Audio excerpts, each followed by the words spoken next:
আমরা মাঝে মধ্যেই এমন সব ঘটনার কথা শুনি যা শুনলে আমাদের মনে হয়, যাহ, এরকম আবার হয় নাকি? কিন্তু কোনো ঘটনা যতই আমাদের অবিশ্বাস্য বলে মনে হোক না কেন, সেই ঘটনাই হয়তো কারোর জীবনের একটা ভয়ঙ্কর সত্যও হতে পারে। হ্যালো বন্ধুরা, আমি সোমা আছি তোমাদের সাথে, আর তোমরা শুনছো আলিয়ার ১২৪তম এপিসোড। আজ থাকছে একটা অদ্ভুত কিন্তু বেশ ভয়ের একটা ঘটনা।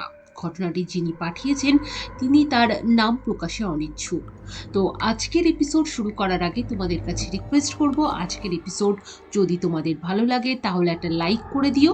আর যারা চ্যানেলে নতুন প্রথম শুনছো আমার ঘটনা, তাদেরও যদি এপিসোডটি ভালো লেগে থাকে তাহলে প্লিজ চ্যানেলটিকে সাবস্ক্রাইব করে নোটিফিকেশন বেল অল করে দিও, যাতে আমি যখনই এপিসোড আপলোড করি তোমরা সময় মতো নোটিফিকেশন পেয়ে যাও।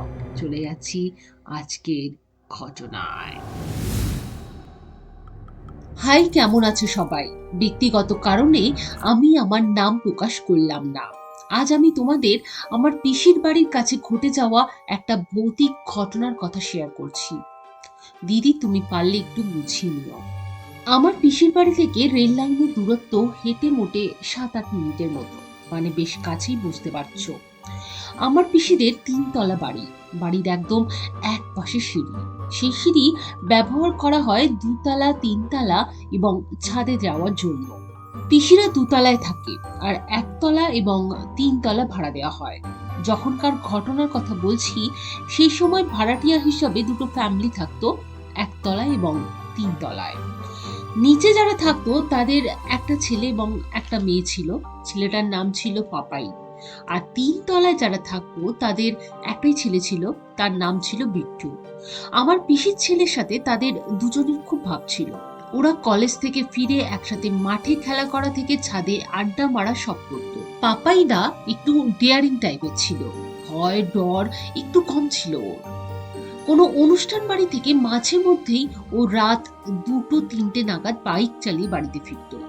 একদিন ভোরবেলায় হইচই পড়ে যায় যে পিসিদের বাড়ির কাছাকাছি যে রেল লাইন, সেখানে একটা মেয়ের মাথা কাটা লাশ পাওয়া গেছে। লাইনের এক পাশে মেয়েটার দেহ আর আরেক পাশে মেয়েটার মাথা পড়েছিল। প্রথমে সবাই ভেবেছিল মেয়েটা হয়তো আত্মহত্যা করেছে। পাড়ার প্রায় সবাই সেখানে জড়ো হয়, আমার পিসিরাও সেখানে গিয়েছিল। পরে পুলিশ এসে লাশ নিয়ে চলে যায়।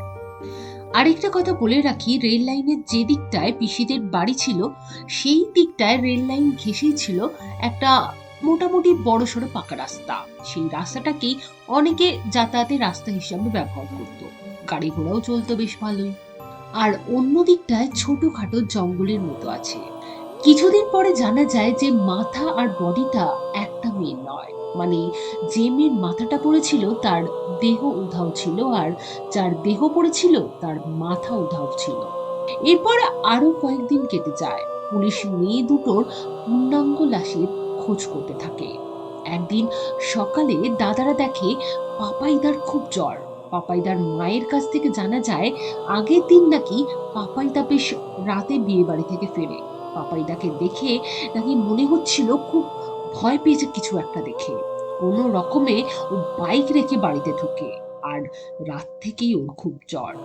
ডাক্তার দেখিয়ে পাপাইদার জ্বর একটু কমে, কিন্তু পাপাইদা একদম চুপচাপ হয়ে যায়। ওর চোখ একদম লাল হয়ে যায়।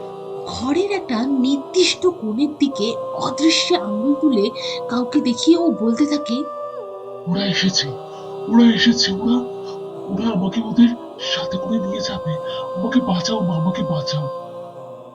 তারপরেই সেদিন সন্ধ্যাবেলায় বিট্টুদা এমনি ছাদে যায়। তো দেখতে পায় কেউ একজন ছাদে হাঁটু গেড়ে বসে কিছু একটা করছে। বিট্টুদা একটু এগিয়ে যেতেই ছেলেটা ঘুরে বসে। বিট্টুদা দেখে ওটা পাপাইদা। এরপর পাপাইদা বিট্টুদাকে দেখে দাঁত মুখ খিচিয়ে বিশ্রী ভাবে একটা হাসি দেয়। তারপরই জন্তুর মতো হাতে এবং পায়ে ভর দিয়ে সিঁড়ি দিয়ে নিচে নেমে দৌড়ে পালায়। এটা দেখে তো বিট্টুদা খুব ভয় পেয়ে যায়। বিট্টুদা নিচে গিয়ে ব্যাপারটা সবাইকে জানায়। সবাই এমনিতেও বাজে একটা কিছু সন্দেহ করছিল, তাই আর দেরি না করে পরের দিনই একটা পীরের কাছে নিয়ে যায় পাপাইদাকে। ওই পীর বাবাটির কাছে যাওয়ার পর পাপাইদা জানায় যে সেদিন রাতে পাপাইদা ওই রাস্তা দিয়ে বাড়ি ফিরেছিল। সেই রাস্তার পাশে, মানে যে রাস্তার পাশে রেল লাইনে ওই মেয়ে দুটোর অর্ধেক লাশ পাওয়া গিয়েছিল। কিছু দূর আসার পর একটা মেয়েকে পাপাইদা রাস্তা থেকে রেল লাইন, তারপর জঙ্গল পর্যন্ত একটা নির্দিষ্ট জায়গায় ঘোরাঘুরি করতে দেখে। পাপাইদা একটু দূর থেকে বাইক থামিয়ে দেখে যে মেয়েটা একটা নির্দিষ্ট জায়গায় ঘোরাঘুরি করছে, এছাড়া অন্য কোথাও যাচ্ছে না। পাপাইদার কিছু একটা সন্দেহ হয়, তার সাথে একটু ভয়ও লাগে। তাই পাপাইদা সেখানে না দাঁড়িয়ে সোজা বাইক নিয়ে ওই জায়গাটা ক্রস করে চলে আসে। তারপর কি যে মনে হয়, বাইকটা দাঁড় করিয়ে পিছনে ঘুরে তাকায়, দেখতে পায় মেয়েটা পাপাইদার থেকে অল্প একটু দূরে দাঁড়িয়ে আছে। তার গলাটা যেন দেহের উপরে ভাসছে, গলাটা জোড়া নেই দেহের সাথে। তারপরে মাথাটা হঠাৎ করে টুপ করে খসে নিচে পড়ে যায়। এটা থেকেই পাপাইদা কোনো রকমে ভয়ে বাইক চালিয়ে বাড়ি ফেরে। এইটুকু বর্ণনা দেওয়ার পর পাপাইদা হঠাৎই মেইলি কণ্ঠে বলে ওঠে, আমার লাশ ওই ঝোপে পোতা আছে, আমাকে ওখান থেকে বেরোতে সাহায্য কর, আমাকে মুক্ত কর।